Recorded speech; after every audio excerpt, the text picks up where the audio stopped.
Hello, distinguished gamers of the world. It's Mark and Chris again. The Fred and Barney of video game development. The who? What? The Flintstones? Yeah. How are we related to the Flintstones? Well, what I was thinking, right? Do you remember last time I said that we were the Riggs and Murtaugh Yeah. video game, right? Well, that resonated more with me, but carry on.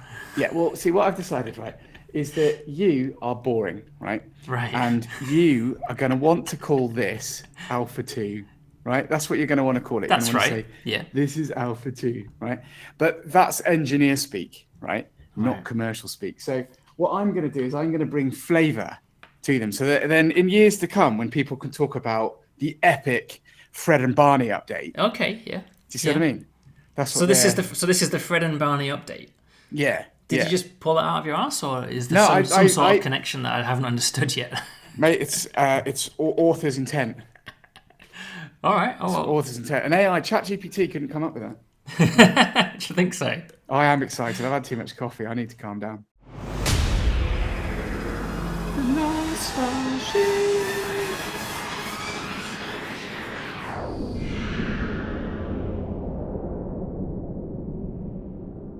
All right, well, let's start with some new game options, shall we? I've changed some of the conditions that you can start new games with. I've made it a bit more permissive. Okay. So if we go to the new game screen now, here's our 5 starting ships from before. And you'll notice that, and this is how much money you'll start with each one. So previously, you could kind of start the game with any ship as long as it was hardly worth anything, basically.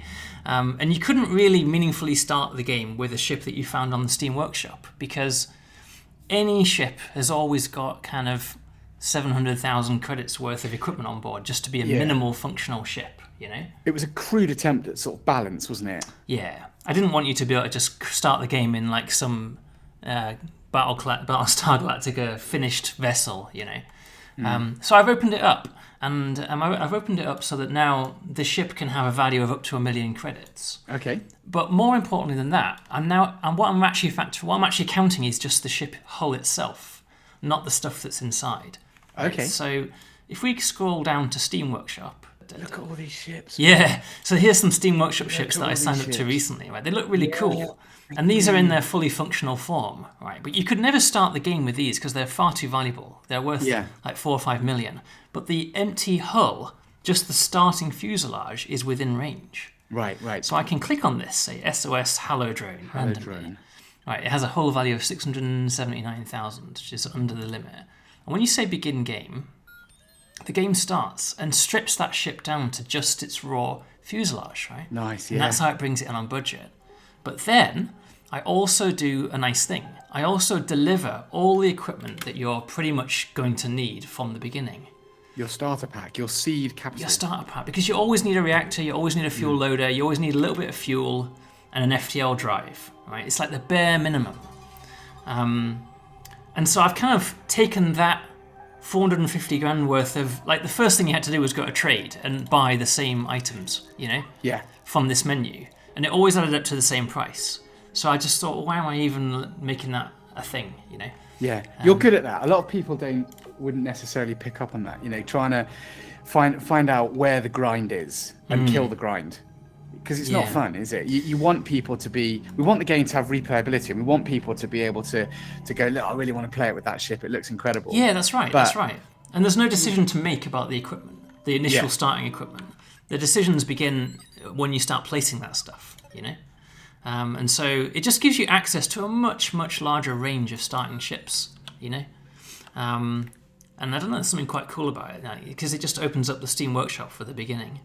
That is a Tron, whatever you call it. That Recognizer. On its side. It is, isn't it? What is it? What's it called? I would say it's a Darwinian engineer. But yeah. Cultural appropriation. A Tron, what's it called? A recognizer? I think it's called a recognizer, isn't it? Or a reckoner or something? I reckon there's a Radiohead track. Tron from like the 80s, not Tron Legacy. I haven't seen Tron Legacy. Maybe it's brilliant. Yeah, so anyway, it's a great way to start the game. So you might have noticed something else that was in that list, in that new game list. There's this option up here, this new game option. Right? Ah, okay. Survival or free roam. Right? Yeah. So this is a little bit of a tweak to the conditions of the game world that you're playing in, right? Survival mode is what I'm now calling what was essentially Alpha 1's main game mode. Yeah. You know, stay one step ahead of the anomaly for as long as you can. So you've got this anomaly that's expanding and absorbing everything. Your aim is essentially to build a fleet up that can last indefinitely, you know, without ever having to stop anywhere for too long, because the void is going to gobble up everything, right? And then, but quite a lot of people on our forums have said that they would really appreciate a slightly more chill mode, you know, a little bit less roguelike and a little bit more free roam. Right? Creative-like. Yeah, so it's the same game mode, except it says you are free to pursue any career at your own pace, no anomaly. So the idea is, at the moment, it's actually the same game mode. It's just that the void is not there. Right? So if you start a game in that mode and you go to the main map, there's nothing. There is no big. So you stay here as long as you like, fly around in the sector for as long as you like, do whatever missions you like, build your ship, leave the sector whenever you want. We don't want to talk about it in too much detail because we don't want to kind of overpromise and be like, oh, you said it was going to be like this. And so they're just a little bit of a child voice there. yeah, this is what you say. Because that's what happens whenever you say you're going to do it. Yeah, I know. But we're not going to overpromise, are we? But I think we're aware that the starting conditions and the objectives of the game don't fully work yet. Yeah. And the vacuum collapse and the sort of pseudo roguelike, constantly running away from the threat as things get more and more dangerous game mode. It's only really one approach to this game. It's the one that we've done so far because it was the one that we were able to get to the easiest and try out. But I don't think we don't see it as the game mode anymore. We see it as one game mode. All right, so let's have a look at some new Lego pieces then, shall we? On that note, let's go for this one. Yeah. Here's a nice ship. Industry. Tempest by Triss. This is one of the really cool ships that's in our Steam workshop. Chris, or Chris, someone playing? No, not me. Triss. See, by Triss. Oh, Triss. Sorry. There we go. How cool is this? And what an unusual design, you know? Yeah. I mean, it's like, its thrusters are there, you know? It's like a sort of weird shape. I love it. It does. It looks brilliant. Yeah. So, let's do some new industry equipment, shall we? Yeah. Let's have a look at some new gear. So coming at this from the point of view of like sustainability of your fleet, I thought that it would be nice, and people have requested, it would be nice to be able to generate our own resources that the fleet needs. Because at the moment you have to stop at every service station. And see, that was one of the things to buy that felt loads weird. of fuel and food and everything and oxygen every time. That felt weird to me. Felt weird to me with a vacuum collapse going on. It's the beginning, right? It's the beginning that all of these places exist, but after a while you need to be more self-sufficient, you know? Let's clear some space. We'll give me this space. There we go. Get our guys to move the stuff out of the way. I'm never going to get bored of looking at this sort of stuff. Never going to get bored of you doing that and then watching the little dudes. The little dudes. Come in and do it. There's something magic, isn't there, about that kind there is, yeah. Colony Sim style. Let's have a look at some new equipment then. I really didn't want to make it so that the only resources in the game are mined off asteroids. You know? Okay. So in previous videos we've looked at asteroid mining, and you can mine tillium and you can mine metal and stuff off asteroids, but I really didn't want that to be all there was. So I made this thing called a gas collector. Right? Okay. So let's put a couple of these down. All right, here we go. This is a gas collector. Well, that's two gas collectors. They look cool. Power them up. So the idea here is that when you're in space, sometimes you're going to be inside a giant gaseous anomaly. In the neutral zone. In the neutral zone. Maybe you're investigating gaseous anomalies in the neutral zone. We too are investigating gaseous anomalies. What a strange coincidence, Captain. Yes. I'm going to go ahead and build some equipment, even though it doesn't do anything yet, and we can talk about how it works after. So these things collect gas, right? So they push through to the exterior. So if we look at the exterior of the ship, I was just going to say that because it looked a bit odd to me. After you talking about your enforced placement rules. Now you've placed the gas collector in the middle. Yeah, it's like a turbine. It's like a suction turbine. Yeah, but it has got an external vent, hasn't it? A pipe. This is the outside. So for the first time, first piece of equipment that sits on top of the ship. Actually, this is so important. This is so important because going forward, this is going to be about weak spots on the armor, and the ships are going to look from that external view. They're going to start looking different as well, aren't they? They're going to start getting. They're going to start getting things appearing on the tops because I don't actually want everything to be in the walls. I do like the fact that drones and guns and stuff have to be in your wall because it makes your walls like critical surface area. Yeah. And it makes them vulnerable to being blown up, which we want.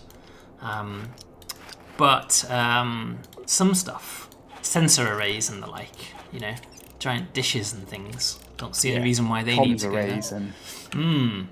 So if I go to the sector map now, you'll see that there's a bit of a smudge in the map. Yeah. That's interesting. That's cool, man. Yeah. So let's plot a course for that, shall we? And plot a course for that smudge. For that gaseous nebula. Let's explore that gaseous nebula. There we go. I love this ship. Look at its design. I would never have designed a ship like this. No. All right. Oh. What's going on? It's kind of like we're in a what we are in, mate, is we're in a Metreon gas cloud. Metreon. Yeah. And our gas collectors are spinning up, right? Oh yeah, look at that. See them roaming? Let's have a look on the outside. See it. So they're running very well. So this is a rich gas cloud. So we're collecting a new. I'm making a long-winded thing of this. Why is it cloudy inside the ship? Is there a leak? Because it just is. Right? Because most spaceships are meant to be watertight. Sealed on the inside. Yeah. I like it. It's atmospheric, I've added atmosphere. It is, yeah. So you can see that we're collecting Metreon gas. Nice, yeah. And Metreon gas is one of the new base level resources of the game that we can collect. Where did you get the name from? Did you just make it up? Just made it up, mate. Either that or I heard it in Star Trek. Can't remember. Don't say that. Isn't Metreon gas the thing that Will Riker shoves down the throat of those enemies in Star Trek? I don't know. I'm watching it all again. Whichever one we'll find out. Yeah. It's like a volatile, explosive, dangerous gas with lots of latent energy just waiting to be released. One spark and the whole thing goes boom. Yeah. Now we can't use it yet. We need to refine it. It's only a raw material, right? So this is analogous right? to mucky. This is analogous to mining minerals off an asteroid and then having to refine them. Let's do. How shall I do this? Let's do it like this. Let's have some refineries. Here we go. So I've got a couple of refineries. I'm going to cable these up. All right. So these are just basically. This is the equipment that converts a gas or a chemical into a unfiltered raw form into a much more purified form. Yeah. Now I need to tell them what to do. Right. These are the first configurable pieces of industrial equipment. So I can right click on this bad boy, and I get this menu up. Okay. It lets me pick my recipe. Now, it's only Alpha 2, so there's only one recipe. There's only one. But you get the point, right? Yeah. Refine Metreon gas. Right? 20 Metreon gas into 10 refined Metreon. There we go. Let's do that. Yeah. All right. And you get this little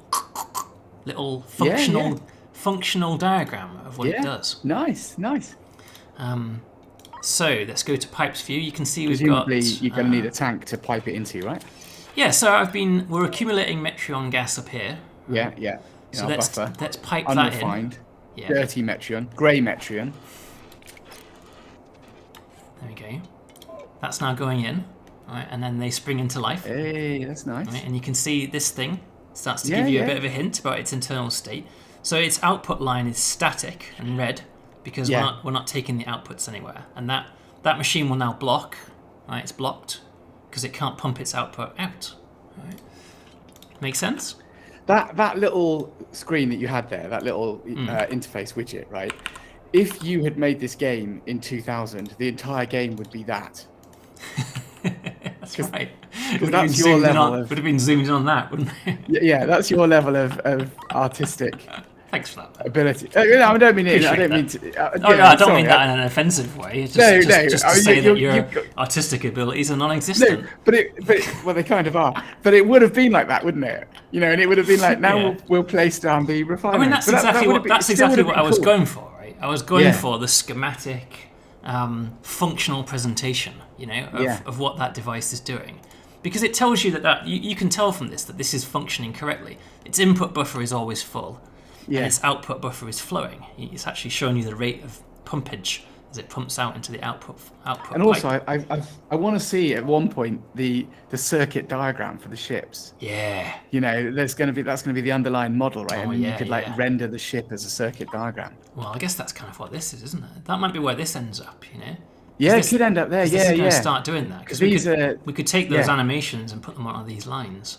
Yeah, yeah. Because this is meant to be a functional schematic as well, but what it actually is kind of, this is what you're talking about. This is my rendering of the spaceship. Yeah, yeah. My That's debug right, rendering that's right. before we got Jesse on board to do some actual artwork. Incredible artwork. Real artwork. All right, let's clear a bit more space then. What am I working towards here? Well, I'm working towards Find Metreon. I'm working towards fuel, right? So I can make fuel out of refined Metreon. So in order to do that, I need to use the next of our universal industrial buildings, which is called a chemical lab. All right. Okay.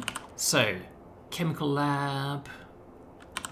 Let's try like this. Let's cable those up. Probably should have practiced this to get a neat layout.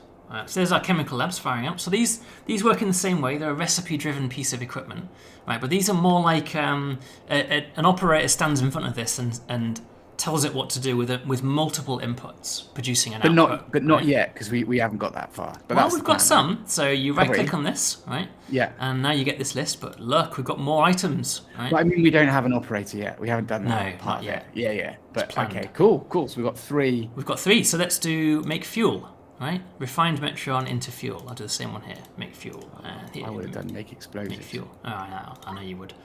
So refined Metreon in and fuel out. So if I pipe these bad boys up like this, all right, we're now getting fuel out. All right, you see it starts to light up. So hang on a that out. second. I've got a question for you, right? Yeah. The red piping, Yes, is that red because Metreon's flowing through it? that's right.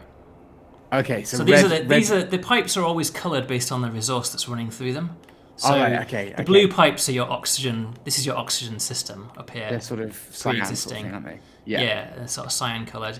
Fuel lines are yellow. Yellow. currently. Yeah. Okay. Right. So we've got these are blocked already because I haven't There's connected them no up. output tank. Yeah. Yeah, but I don't need to tank this because there's already a fuel pipe running here all the way down our engines. Right. And it's connected to where does this thing even store its fuel? Here we go. These are our fuel tanks all the way down. Oh here. yeah. Right. Right, masses of them. All right, so I can wire those up. You can just wire that in.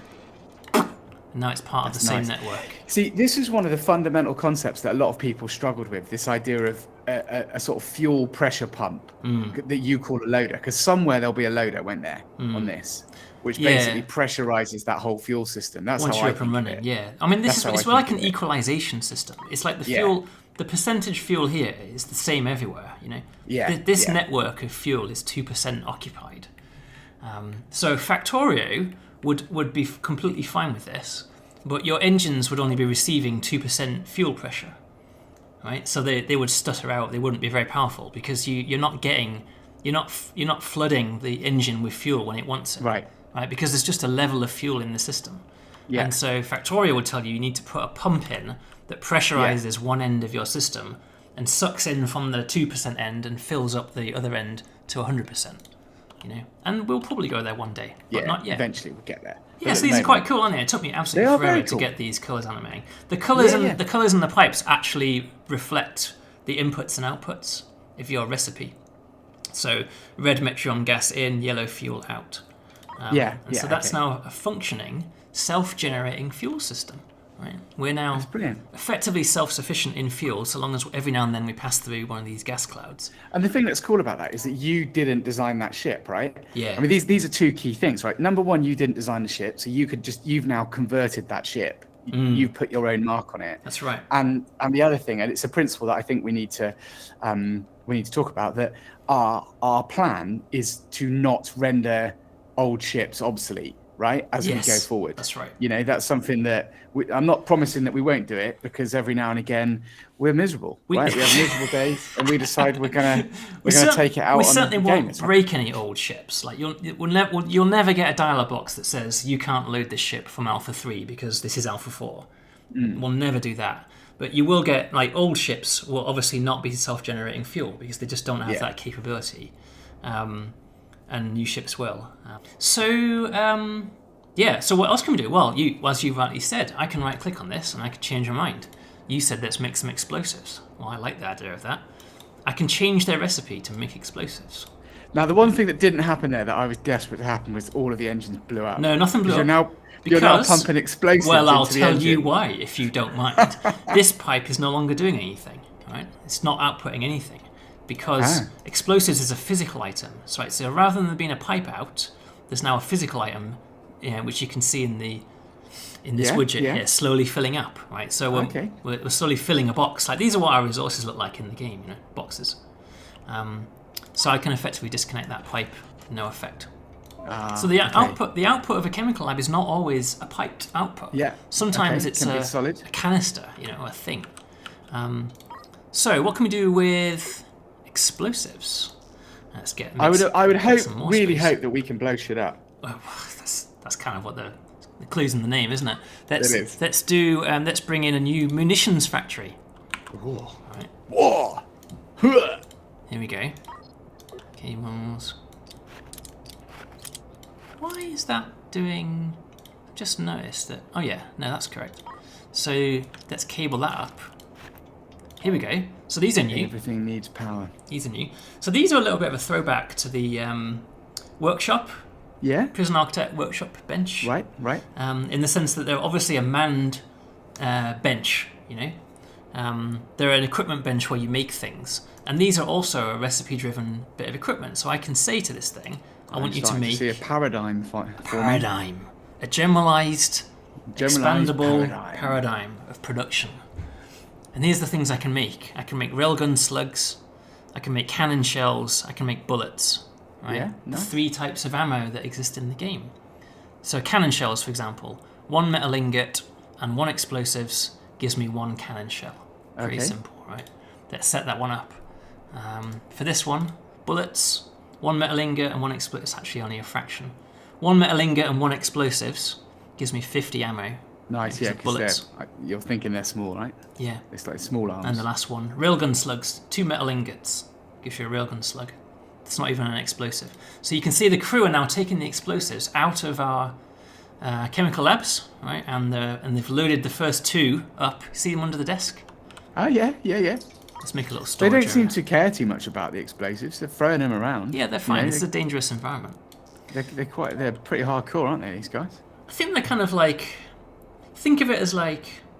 It's probably like 2 separate chemicals in a box, that don't do anything. Binary. Yeah, until they're pushed together inside the shell, right? And when they're or they get too hot and they cook off. Or they get too hot and they get slammed together. We haven't written that yet, but we will. So binary explosives. If we go to, should we try that? Should we try and get some? Is there any smeltery stuff on board this ship? No, there isn't. So we don't currently have any metal ingots. Okay, smelt their beds. Have they got racks, beds? Let's smelt those down. Who cares, man? Set drones to repair. All right, so we've arrived at an asteroid belt. There is a meteor shower occurring. I don't know why this happens. Every time we make a video and we go to an asteroid belt, there's a fucking meteor shower every single time. All right, this makes it. Is this thing armed, though? Has it got any cannon? It's got some guns. So I think we'll be all right. Yeah. All right. So we've got some asteroids here with some resources and some metallic minerals. And metallic minerals weren't actually in Alpha 1, so I have added more resources for you to mine. So that sounds like the kind of thing you want to turn into metal ingots. Metal ingots, yeah. And there's another way as well, which is that you, if you if you destroy an enemy ship, it leaves a load of scrap metal behind. Okay. Which your drones can collect. Harvest and bring in. Yeah. Right. So here we're mining a little bit of metallic minerals, and we've got little chunks of metal coming off. And I'm going to put down some smelters. So smelters. So what's firing that? Is that a mining laser? A couple of mining lasers are basically blasting chunks off of the meteorite, and then the our guns are having fun. go out and bring it in. Yeah. That's right. And so this is our drone collection. So for anyone that's new to the game, this is what mining of an asteroid belt looks like. Let's put down some smelters. So I think smelters are not a new thing in Alpha 2. They existed previously, but there is more resources for them now to be mining. Here we go. Let's try this. Look at all those explosives coming out. That's looking healthy.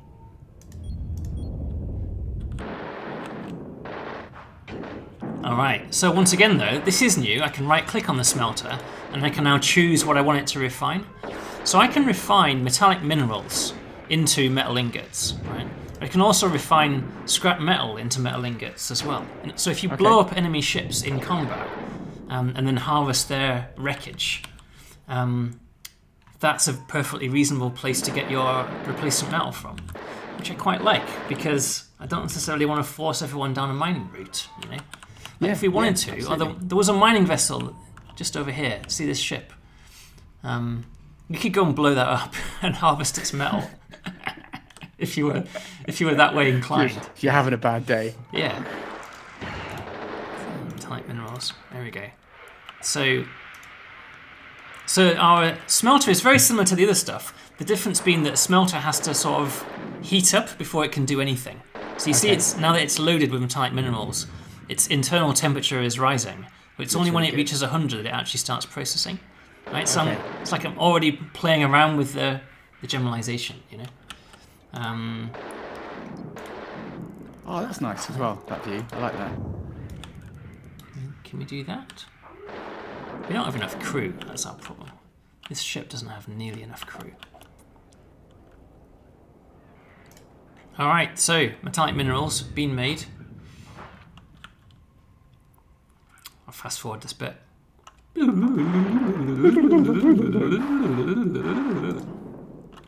see we've got a production chain, right? Do you know what this looks like? This looks like my first crap Factorio factories, you know? Like the layout was terrible, you know, nothing made sense. It was extremely inefficient use of space. All right, so this first piece of equipment spins up, starts making our railgun slugs, and there you go. So I plan to make it. I'm quite happy to say that I plan to make it that there will be a crew member stood in front of this table quite soon. Yeah. But not in Alpha 2. I just didn't get that far yet.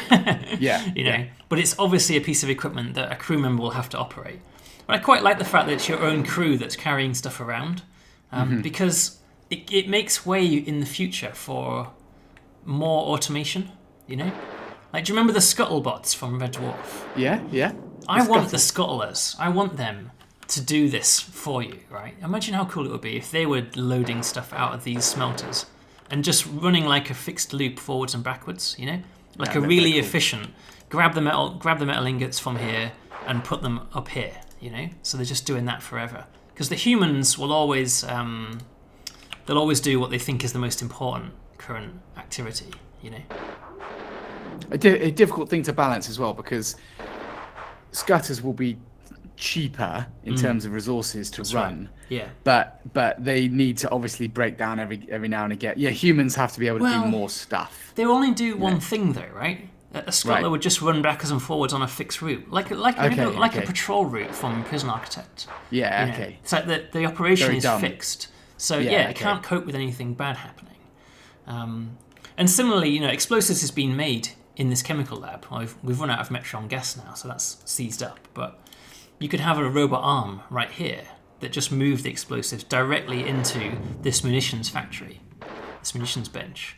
Just did it for you.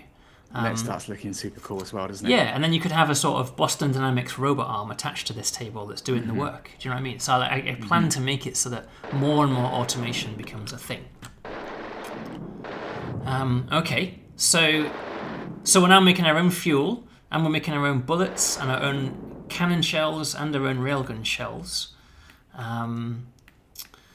We've got a regular military-industrial complex going down. Let's clear some more space.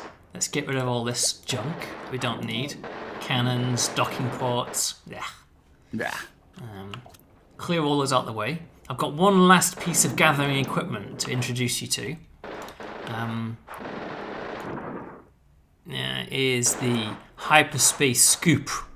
Ooh, Right. okay. So this is a gadget that has to sit on the wall of your ship, facing forwards.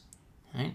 And this is, what's it called? It's called a ramjet, isn't it? Ramjet, isn't it? It's called a Bussard ramjet Ram scoop. in science fiction terms. It effectively projects a magnetic field forward. So that when you're travelling through space at high speed, you get loads of interstellar hydrogen coming One in. atom at a time, but lots because you're going so fast. But because you're going you so get lots of fast, atoms, yeah, right? and because you're travelling for such a long time, you get tons of the stuff. So in the parlance of this game, well, we travel in hyperspace. So these are hyperspace scoops, and they function. They function when we're in hyperspace. What do you scoop up? You scoop up hyperspace isotopes. Okay. All right. Yeah, it's good. Gathered 0 hyperspace isotopes. So let's go into hyperspace, shall we? They feel like they should be radioactive. Yeah, I hadn't considered that. So they spring into action and they gather. And you can see a hyperspace isotopes gathering in our little pot. Right? Yeah. I'm afraid I haven't done a visual effect yet. Sorry, you're just gonna have to imagine like particles flying in to these things. But they kind of gobble up some precious space on the front of your ship as well. So it's quite an interesting challenge to figure out, because the front of your ship is typically at the moment where you put your railguns, for long range. So they have to be at the front. They can't be at the back. Can't be at the front because they've got to face into the flow of hyperspace. So that sounds like a bit of sci-fi bullshido to me. That makes perfect sense. Makes perfect sense. It's still physics, Exactly. And so we've got hyperspace isotopes. And so if I change this once again to make FTL charges, Ooh, change all of them, the final one out of the list. So we need hyperspace isotopes and tilium crystals. Right? Well, tilium crystals are one of the things that you've already been able to mine from asteroid belts for ages. So you mine tilium ore, right? You know the mining contract in the game. That's always a contract to mine tilium ore. Tilium ore. You refine that in these things, smelters, right? To get your tilium crystals. Tilium ore to tilium crystals. Crystalline form. Yeah, and you end up with what you need. So we need hyperspace isotopes. I'm just gonna have to do some So you see, I'm quite tolerant. The fact these pipes are wired wrongly, the game doesn't make the ship explode. It just flashes at you and says that's wrong. At the moment. At the moment, yeah. But be careful in the future. Yeah. These space games. Erase the wrong are thing. fragile things. There we go. Hyperspace isotopes. Beautiful. They now should. So there you go. Their buffers fill. Right. You see there it is flowing in. Yeah. Right? Filling out. And you can see the tank emptying out. Right? Yeah. And then in a minute. And there you go. It springs into life. So FTL charges take quite a long time to manufacture and use quite a lot of resource, but there we go. So we're now mass producing our own FTL charges. And this is one of the key failure points. People would just get stuck. They'd run out of FTL, wouldn't they? Yeah, that's right. And I think now I think in survival mode, in my mind, self-sufficiency was always something that was quite important, The goal, yeah. And stopping off and buying after a while, once your ships and fleets get big enough, you can't buy enough fuel to keep up with the demand of your fleet. So we needed this. Yeah. So if we let's say goodbye to this ship then. Did you know that a teaspoon of a neutron star would weigh 30 tons? Well, I didn't know that. That's fascinating. So you think it's amazing, isn't it? We should have to scoop some.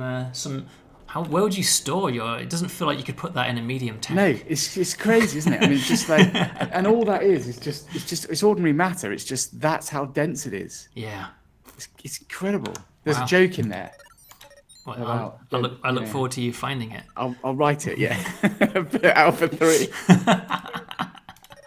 All right, try this out for size. So here is a ship I've been working on. All right, I like it. It's one of mine. Yeah, I like it too. It's got a lovely. It looks really cool when it's flying. Look at that. Yeah, Those little engine trails. Yeah, it does look. So this ship does have all of that stuff we've just talked about, but built intelligently. Okay. Like laid out more nicely. So we've got different compartments here. If you look in the schematic. Oh yeah. You can see we've got hyperspace scoops here, and this is compartmentalized explosive production. Yeah. And down here we've got the ammo production desks. Right, and then separate to that in here we've got our own gas collectors and our own fuel production system. Right? So you can see it's laid out much more intelligently. This is more like how I play Factorio, like where it's laid out in lines so that you start with 1 of each, and then when you hit capacity you expand to 2 of each, and then eventually you start deep diving into the ratios of how many inputs are needed compared to how many outputs,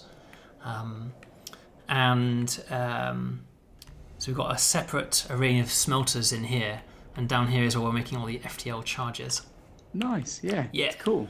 Yeah, and it's just I like it because it's like it's only been 1 alpha, and we're already seeing a big step up in the kind of intricacy of interior ship layouts, and the piping that's required to make this stuff work. Like this is like a fully functioning life support and air recycling system, built with a bit of knowledge now that I've played the game for a while of how it should be. Cool shit, right? Yeah, brilliant. Awesome. All right, let's move on to something entirely new, mate. As if that was not enough. Wow, that's quite a lot. We're going to go on to something completely different, but related. Let's load a game, like, say, quite a slightly older game. Right, here we go. I've seen this one before. We've had this game before. It's a lovely little game. We've got a couple of ships, right? I got to tell you, one of the most commonly requested features, and obviously one of the things you're going to need if you're ever going to be serious about surviving as a fleet and specializing your ships to different things, is we need to be able to move things from one ship to another, don't we? Yeah. We've got all this resource here, right? This ship has got a fully functioning waste recycling service. Right? Okay. Here's a waste pipe. Here's a tank full of shit. And here's a lot of waste treatment machines. You'll see that even these old machines that existed previously have all been redone with this new schematic-y thing. Oh yeah, It's cool. The outputs wastewater and compost. This thing converts wastewater into water. Here's a water tank. That's a full waste recycling system. So there's no point in having that on every ship. Pointless. Because it's a waste of space, right? This is enough. Yeah. So what we actually want to do is we want to move things around, right, in that line. So if one ship produces something, you want to share it with everyone else. So the night soilman. Yeah. So new button, logistics. Okay. Click on that bad boy. So here's our 2 ships, right? Sleek Ship and Colossus. These are the counts of all the resources that we have on board both ships. So if I say, let's say I want to move over fuel, right? Let's say the Colossus was short on fuel, right?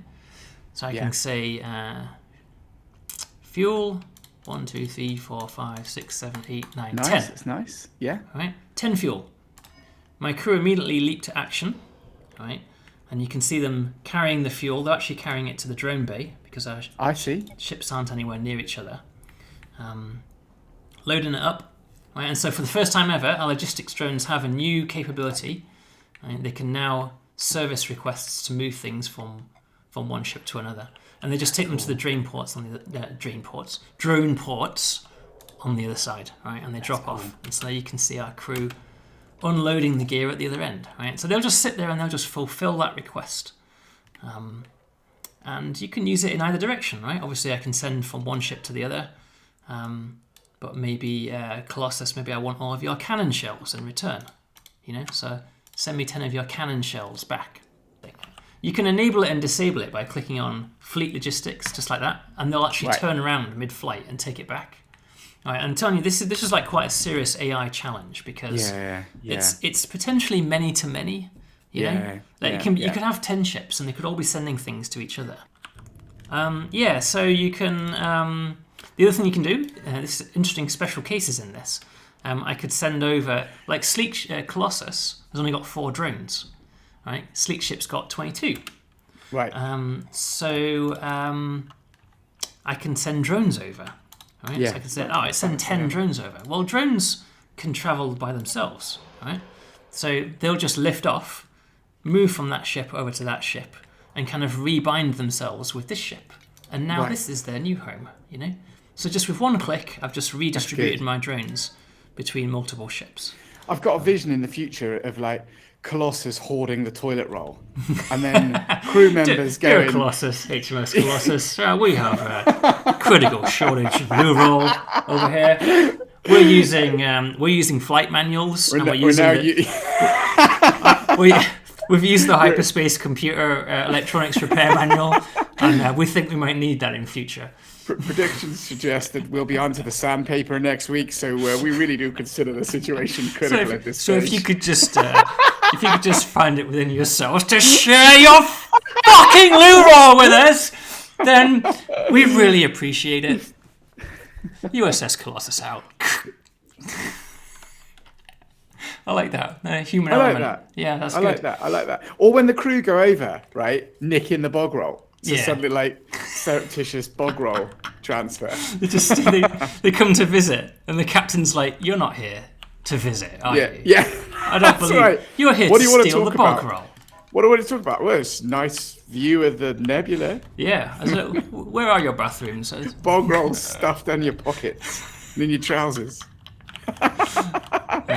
Yeah. You've got a dark sense of humour. It's not a comedy game, mate. It's a serious game. It's very, very serious game. Yeah, and it's not set in America either.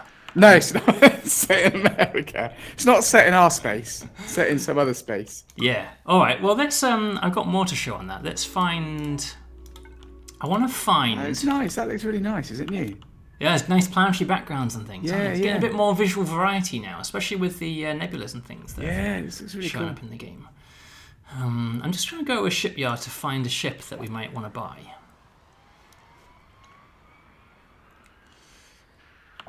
Here's a few.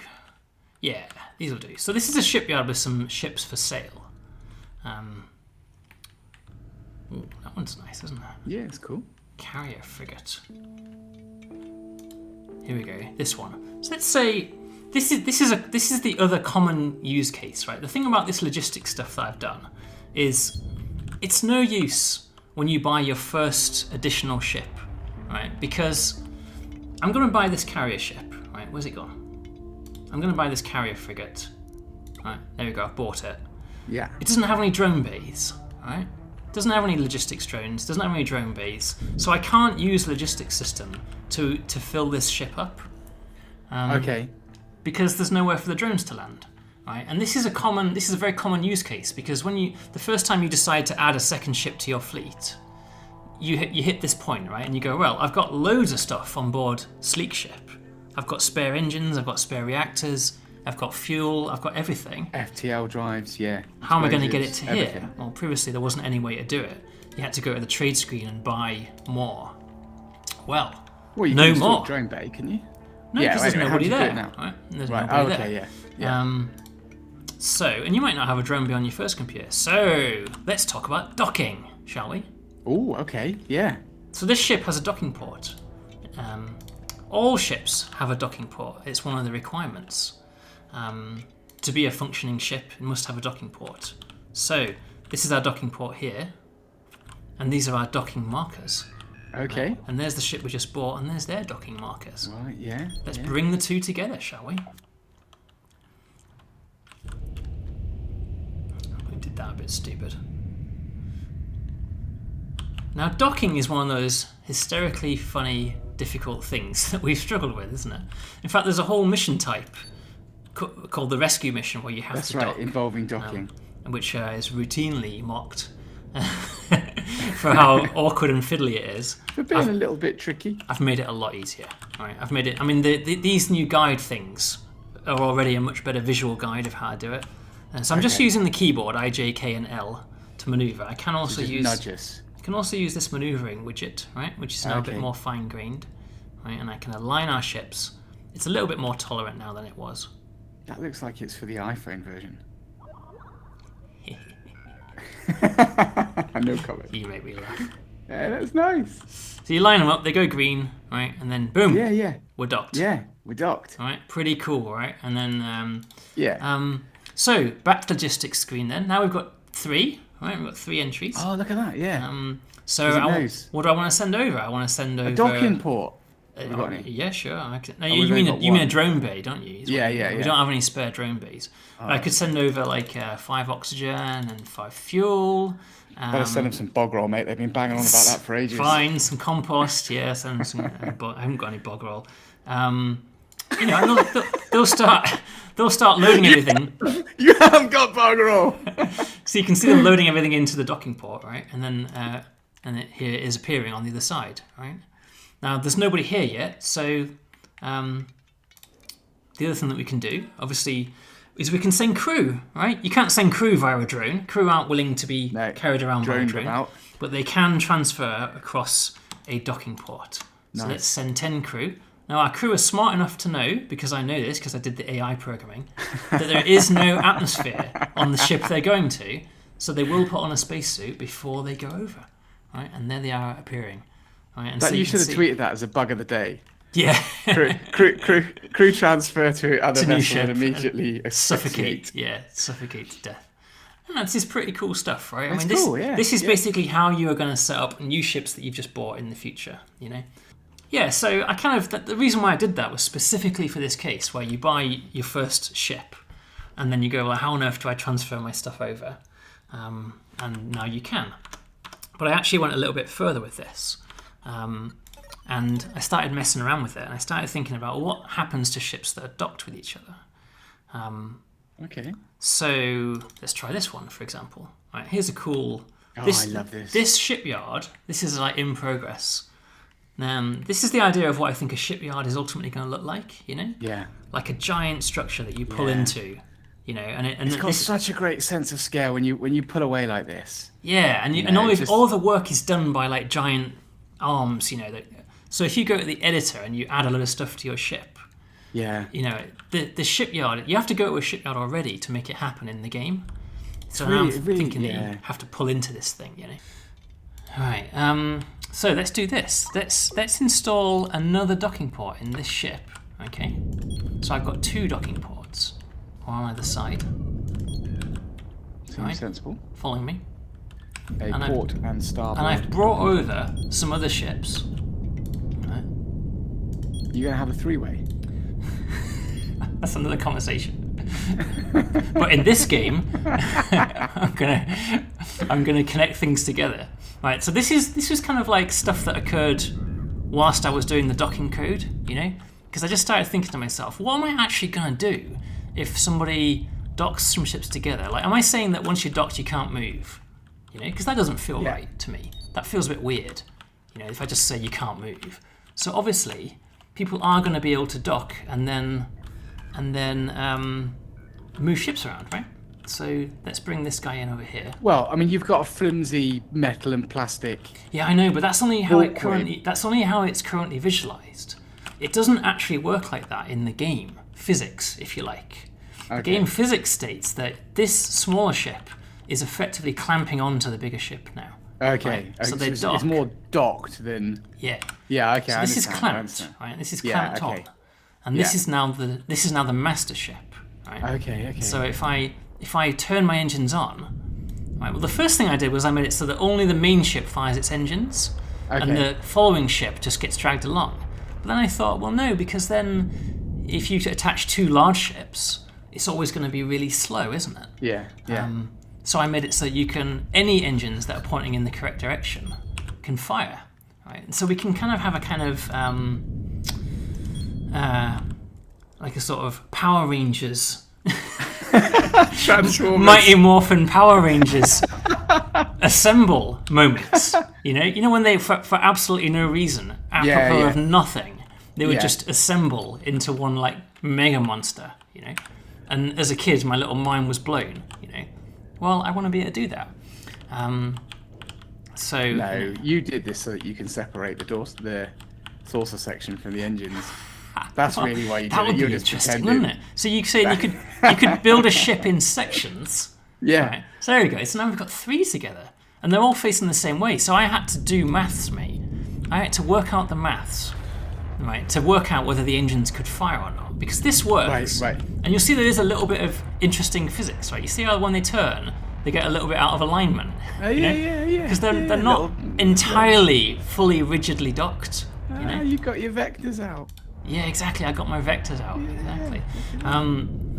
So you can, if you were that way inclined, you can be flying along into combat, say, and all of your ship's guns still work, and then at a key moment you can say detach, detach, and your warships separate out. Oh, messed that up. Your warships separate out. The camera goes back to. And now you're kind of like, you're a 3-way now. You see how That's cool this cool, is, man. right? That is cool. Yeah. Yeah, it's interesting. I actually genuinely hadn't thought of that. Right, that idea that you suggested there, like the idea Which of idea? the saucer section, the idea of constructing a larger ship out of smaller parts, and then gluing them together using docking ports. That's interesting. It's clever, isn't it? I'd only thought of it in terms of like, what can I attach my existing fleet together? So if you do this, the first version that I made, when you turn your engines on, all the engines would fire, and you go backwards, because that other ship has more powerful engines. Yeah. So I had to make it so that these engines know they're facing the wrong direction. Well, that's relatively easy, right? But when you turn, your manoeuvring thrusters fire correctly, like they're mathematically correct, and they do on this ship as well, because it understands that the ship's orientation is different. It's good, and a little wobble as well. I like it.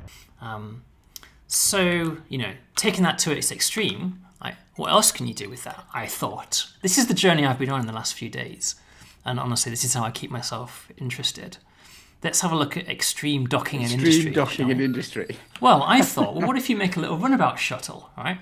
Here's a little supply shuttle, right? Yeah. And these things are cool. And they're I've got 3 of them docked on this bigger thing, and I'm towing something at the same time. So this works, right? I can tow all these ships around. I can maneuver like this.